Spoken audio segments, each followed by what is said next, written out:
Salam sejahtera, salam nama budayu. Mohon izin dosen menyesuaikan, izin memperkenalkan diri.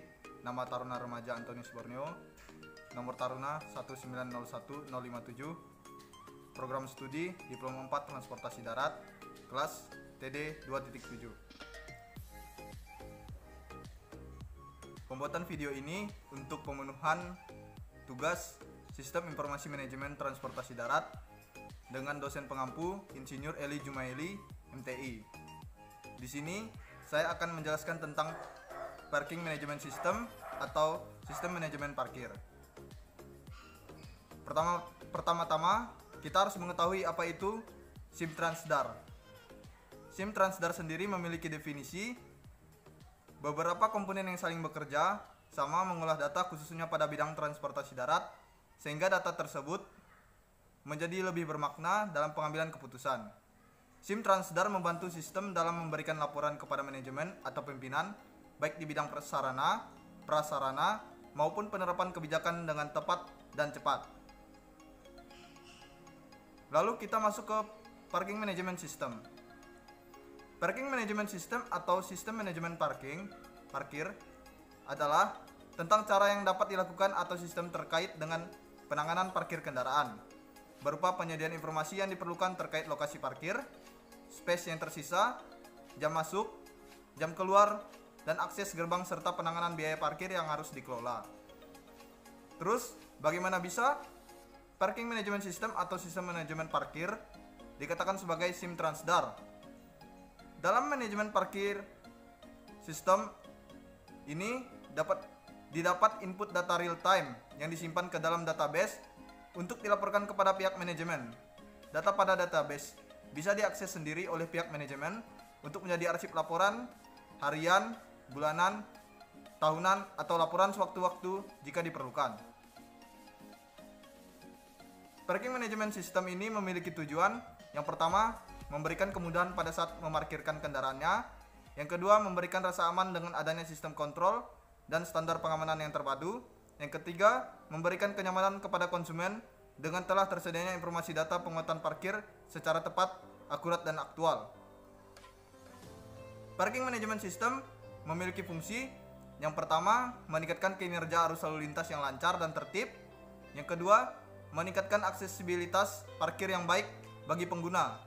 Yang ketiga, pengelolaan yang amanah, jujur, profesional, tercegah dari kebocoran keuangan. Dan manfaat dari Parking Management System yang pertama, memberikan nilai tambah secara ekonomis kepada pihak gedung secara maksimal. Yang kedua, mengurangi pekerjaan yang bersifat double entry. Yang ketiga, mempersingkat waktu operasional pekerjaan dalam menghasilkan suatu output atau laporan yang berasal dari suatu sumber data.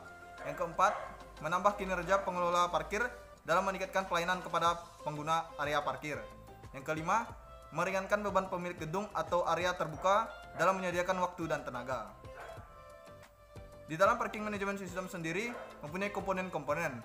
Komponen yang pertama yaitu perangkat keras. Perangkat keras merupakan piranti-piranti fisik di mana perangkat lunak berada. Contohnya barrier gate, kamera CCTV plus alarm, pos parkir, PC komputer, smart card reader, printer, interface gate, dan scanner barcode. Komponen yang kedua yaitu perangkat lunak. Perangkat lunak merupakan komponen yang memungkinkan hardware untuk memproses data melalui prosedur dan jaringan komunikasi yang sudah ditentukan. Contohnya, aplikasi manajemen parkir, bahasa pemrograman atau Visual Basic, Adobe Flash, dan Microsoft Office, khususnya Microsoft Access. Komponen yang ketiga yaitu people atau orang. People merupakan pihak yang bertanggung jawab dalam pengembangan sistem informasi, pemrosesan, dan penggunaan data. Contohnya, petugas atau operator, dan manajemen atau pimpinan. Komponen yang keempat yaitu basis data atau database. Basis data merupakan komponen informasi yang disimpan secara sistematik sehingga dapat digunakan untuk menunjang kegiatan. Contohnya database MySQL. Komponen yang kelima, jaringan komputer. Jaringan komputer merupakan media yang menghubungkan seluruh komponen secara bersama. Contohnya, jaringan Local Area Network atau LAN atau jaringan komputer berbasis IP.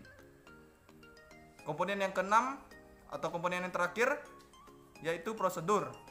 Prosedur adalah hal-hal yang menyangkut sistematika proses sistem parkir. Contohnya standar operasional prosedur. Di dalam parking management system terdapat proses bisnis. Proses bisnisnya ada dua. Yang pertama, proses bisnis pada saat masuk dan proses bisnis pada saat keluar. Proses bisnis pada saat masuk, yang pertama, petugas melakukan input plat nomor kendaraan. Yang kedua, setelah proses input plat nomor, maka pada tampilan akan tampak nomor kendaraan. Yang ketiga, kamera dengan otomatis akan memotret fisik kendaraan. Yang keempat, tarif akan muncul otomatis sesuai dengan jenis kendaraan yang masuk. Yang kelima, penyimpanan data dan kemudian dengan otomatis palang pintu parkir akan membuka. Yang keenam, pada saat bersamaan, data yang didapat akan disimpan pada database. Data yang disimpan ini akan dilaporkan kepada manajemen. Yang ketujuh, petugas memberikan struk barcode kepada pengguna jasa parkir. Yang kedelapan, palang gate terbuka. Yang kesembilan, kendaraan memasuki area parkir. Yang kesepuluh, kendaraan melewati metal detector gate. Yang kesebelas, palang gate tertutup. Dan proses bisnis pada saat keluar, yang pertama, pengemudi memberikan struk barcode kepada petugas parkir pintu keluar. Yang kedua, petugas melakukan proses scanning untuk barcode. Yang ketiga, dari hasil scanning maka akan keluar plat nomor beserta gambar fisik kendaraan pada waktu transaksi masuk. Yang keempat, petugas mencocokkan plat nomor dengan STNK kendaraan. Yang kelima, informasi durasi parkir. Data kendaraan masuk dan data kendaraan keluar yang ada pada database akan dicocokkan dan dirangkum untuk diserahkan kepada manajemen sebagai laporan dari parkir tersebut. Yang ketujuh, struk parkir diproses dan secara otomatis pintu akan terbuka. Yang kedelapan, palang pintu akan terbuka dan slip parkir tercetak. Kesembilan, palang gate terbuka, kendaraan keluar area parkir, kendaraan melewati metal detector gate, dan palang gate akan tertutup. Sistem kendali dalam parking management system atau sistem manajemen parkir ini ada 4. Yang pertama, preventive control adalah suatu langkah pencegahan yang diambil sebelum keadaan darurat, kehilangan atau masalah terjadi. Detective control adalah sesuatu yang dirancang untuk menemukan kesalahan atau penyimpangan setelah permasalahan sistem terjadi. Yang ketiga, recovery controls adalah membantu mengurangi pengaruh dari suatu event yang hilang melalui prosedur recovery data atau mengembalikan data yang hilang melalui prosedur recovery data. Yang keempat, deferent control digunakan untuk merujuk kepada suatu kepatuhan atau compliance dengan peraturan-peraturan eksternal maupun regulasi-regulasi yang ada. Sekian penjelasan mengenai parking management system atau sistem manajemen parkir pada sistem informasi manajemen transportasi darat. Om Swastiastu, Assalamualaikum, salam sejahtera, salam